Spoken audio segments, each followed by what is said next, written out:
world-class, second to none facility. Helping this nation realise those opportunities. And how engaged are you with DARTeC? Thales has been involved in DARTeC right from the start, from the original inception of the idea.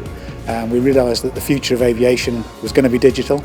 We wanted to be part of it, so we signed up really early on our commitment to being a major partner in DARTeC.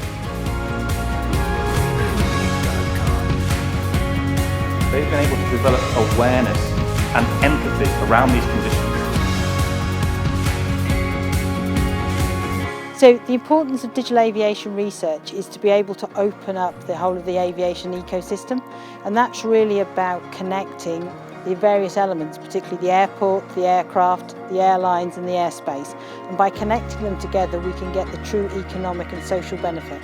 I think where we've got really the biggest opportunity to gain is integrating things that give a carbon benefit much more quickly than some of the longer term technological shifts in the industry.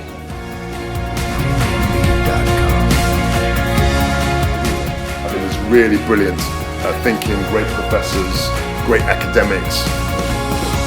Thales is here today at DARTeC to start a journey of research and technology around digital aviation, working with our academic partners at Cranfield and with our industrial partners and SME companies that are so important to us to bring together in partnership to deliver the future of aviation.